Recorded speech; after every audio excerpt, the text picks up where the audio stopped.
Pourquoi des personnes qui n'ont jamais fait certaines choses vont vous apprendre à vous à le faire. Une école de commerce, c'est censé vous apprendre à faire du commerce. Hein, c'est dans le mot. Pourquoi vous écoutez cette vidéo? Parce que vous avez affaire à un mec qui a fait ce que vous voulez faire et qui est comme vous. Je suis pas sûr qu'en école de commerce, on vous apprenne à monter un business sur Instagram. Il y a une chose que j'ai faite, un peu inconsciemment, mais qui ressort comme une des choses qui ont fait qu'aujourd'hui ça fonctionne, que ça dure, que c'est solide et que ça croît.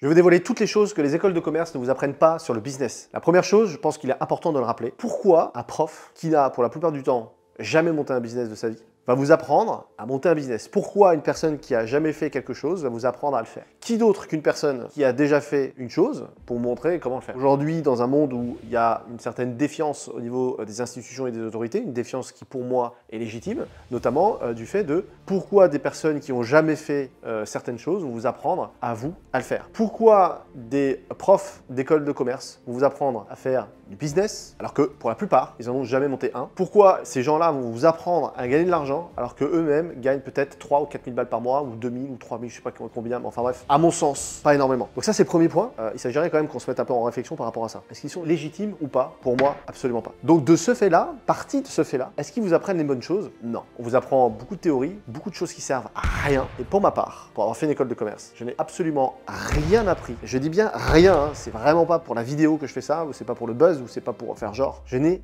rien appris en école de commerce qui ne m'a permis de monter un business à succès. Donc, qu'est-ce qu'ils vous apprennent pas? La première chose, bien évidemment, c'est la partie mindset. C'est-à-dire qu'aujourd'hui, il devrait y avoir un cursus, et d'ailleurs depuis la plus tendre enfance, sur comment développer un état d'esprit d'une personne à succès, comment développer un état d'esprit qui va vous permettre de rebondir après un échec, savoir comment réagir face à un échec, comment apprendre à se connaître, comment développer ses forces, comment se concentrer sur ses atouts et non pas sur ses faiblesses. La société dans laquelle on vit passe son temps à vous dire comment régler vos problèmes en vous focalisant sur comment être meilleur dans les endroits dans lesquels je suis pas bon. C'est évidemment la plus grave erreur qui a lieu aujourd'hui puisque, encore une fois, je le répète assez souvent, c'est en vous concentrant sur vos points forts que vous arriverez à aller plus loin, plus haut, plus vite. Donc la première étape, pour moi, qu'on devrait apprendre à tout âge, à tout niveau et à tout cursus académique, c'est ici. Pourquoi ici? Tout ce que vous avez autour de vous a d'abord été pensé pour exister. Simple. La caméra avec laquelle je tourne, la chaise sur laquelle je me suis assis il y a de ça 5 minutes, a d'abord été pensée. Il a fallu que quelqu'un y pense pour qu'elle existe physiquement dans le monde réel. Donc, si on part de ce principe-là, tout ce qui se passe dans le monde réel et tout ce qui peut arriver ou ne pas arriver va d'abord devoir être repensé et réfléchi avant de pouvoir exister dans le monde réel.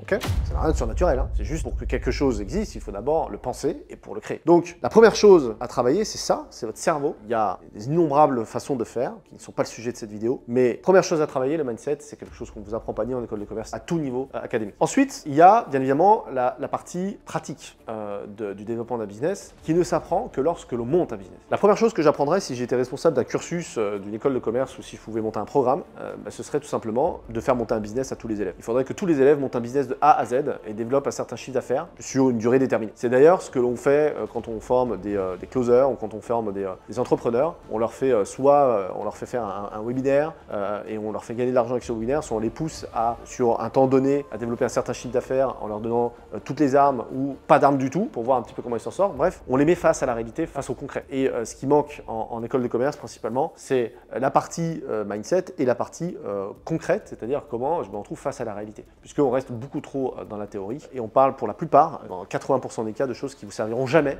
finalement dans le concret. D'ailleurs, ça se passe en école de commerce, mais ça se passe dans tout cursus scolaire également. Ça va vous paraître contradictoire, mais une école de commerce est censée vous apprendre à faire du commerce. Hein, c'est dans le mot. Le problème, c'est que faire du commerce, c'est valable en fonction de l'époque dans laquelle on vit. Faire du commerce il y a 100 ans, il y a 50 ans, aujourd'hui ou dans 50 ans, on ne fera pas du commerce de la même manière. Et les écoles sont archaïques dans leur manière d'aborder le business, tel qu'on doit l'aborder aujourd'hui en 2023.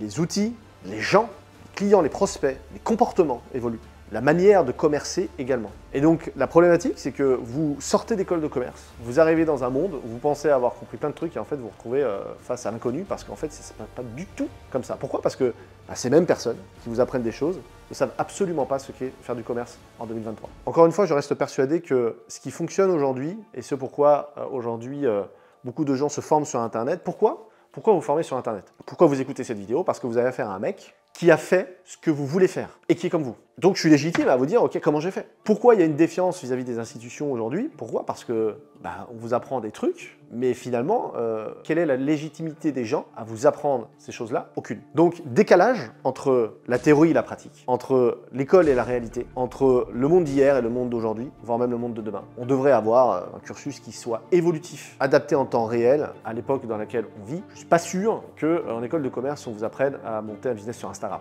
Et pourtant, ce serait indispensable d'avoir ce genre de cursus, enfin d'avoir ce genre de chapitre dans le programme en disant voilà, ok, comment utiliser les réseaux sociaux pour développer sa notoriété, son branding, afin de mettre en avant sa marque qui va vous permettre de vendre vos produits. Okay.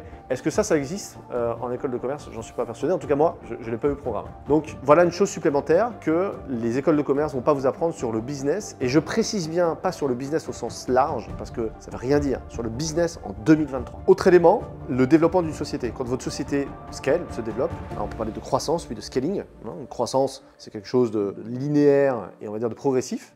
Par exemple, je passe de 100 000 € de chiffre d'affaires annuel à 1 million.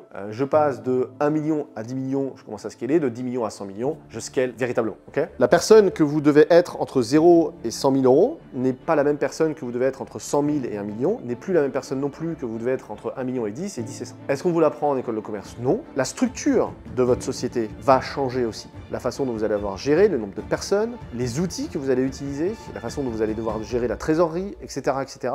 Tous ces éléments-là ne sont pas non plus des choses qu'on vous apprend concrètement dans les écoles de commerce. C'est des choses que vous vous retrouvez confrontées dans la réalité, choses que j'ai connues, ça se fait. Ça se fait parce que vous devez le faire. Et en fait, vous vous développez en fonction de la croissance. Il y a une chose que j'ai faite, qui un peu inconsciemment, mais qui aujourd'hui ressort comme une des choses qui ont fait qu'aujourd'hui ça fonctionne, que ça dure, que c'est solide et que ça croît, voire même ça scale, c'est l'entourage. Sachez bien vous entourer. C'est-à-dire que dans le business, dans une entreprise, le succès, grosse partie du succès, en dehors de la qualité de votre produit, l'authenticité, la sincérité avec laquelle vous allez délivrer votre produit, votre service, c'est les gens qui vont vous entourer. Je me suis vraiment concentré sur le fait d'arrêter de faire des choses qui me faisaient chier parce que j'ai rapidement compris que ce qui faisait le succès de l'école, c'était de me concentrer sur les choses sur lesquelles je prenais du plaisir. Puisque quand vous prenez du plaisir à faire quelque chose, vous le faites forcément bien, parce que vous le faites avec passion. Et quelque chose qu'on fait avec passion, on le fait forcément bien, parce qu'on est passionné, on le fait des heures, des heures et des heures. Et quelque chose qu'on fait des heures, des heures et des heures, on devient forcément bon. Petite citation, nous sommes ce que nous faisons de manière répétée. L'excellence n'est donc pas un acte, mais une habitude. Créez-vous des habitudes autour des actions répétées que vous allez faire, qui seront générées par la passion qui vous animera. C'est pour ça qu'on vous dit souvent, orientez-vous vers une passion pour créer un business, parce que une fois que vous avez trouvé votre passion et que vous la mettez au service d'un besoin et que vous mettez des gens autour, vous gagnerez forcément de l'argent. J'ai su rapidement que toutes les choses qui m'emmerdaient allaient forcément pas être des choses sur lesquelles j'allais être doué pour le faire. Donc j'ai positionné des gens. À chaque fois que je faisais un truc, je mettais quelqu'un, ça me fait chier, je mets quelqu'un, ça me fait chier. Oui, ça demande un peu d'investissement, ça vous coûte un peu d'argent. Et au début, vous dites merde, c'est con parce que je pourrais le faire moi-même, je gagnerais probablement plus d'argent parce que là, j'en perds. Mais en fait, vous en perdez pas, vous en investissez. Et vaut mieux perdre, entre guillemets, et c'est pas perdre, le terme évidemment n'est pas le bon, vaut mieux investir, je sais pas moi, 10 000 ou 15 000 € par mois, peu importe le montant, en personnel, en personnes qui vont faire toutes ces choses qui vous emmerdent et qui le feront beaucoup mieux que vous, et vous concentrez, vous, sur votre talent, sur votre point fort, sur votre zone d'excellence, votre zone de génie. C'est ça qui vous rapportera de l'argent. Vous êtes là pour avoir la vision, vous êtes là pour exceller dans là où vous êtes bon, et vous entourez des bonnes personnes. Si vous avez des bonnes personnes, et vous avez les positionner au bon endroit, et j'aurais envie de conclure, si vous entourez des personnes plus intelligentes que vous, vous allez vous assurer une certaine prospérité au sein de votre société sur le long terme. Et ça, vous risquez pas de l'apprendre en école de commerce. Voilà un aperçu des principales choses que vous apprennent pas les écoles de commerce sur le business. C'est une liste qui est non exhaustive, mais c'est les principales. Il y en a évidemment plein d'autres. L'important, c'est de comprendre que c'est pas parce qu'ils vous l'apprennent pas que c'est pas bien de faire une école de commerce. Ça va vous apprendre un certain nombre de choses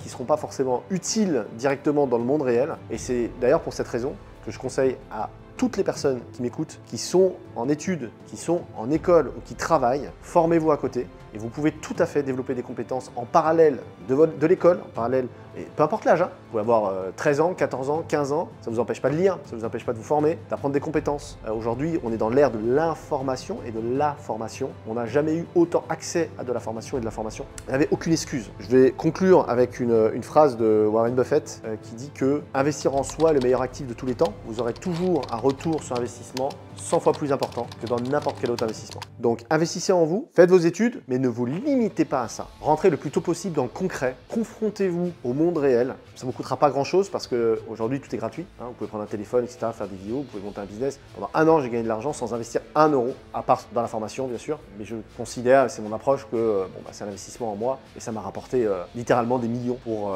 peut-être 100 000 euros investis en quelques années maintenant. Pour tous ceux qui me suivent déjà, félicitations, bonne chose. Tous ceux qui ne me suivent pas encore, abonnez-vous à la chaîne et je terminerai par vous dire, investissez en vous.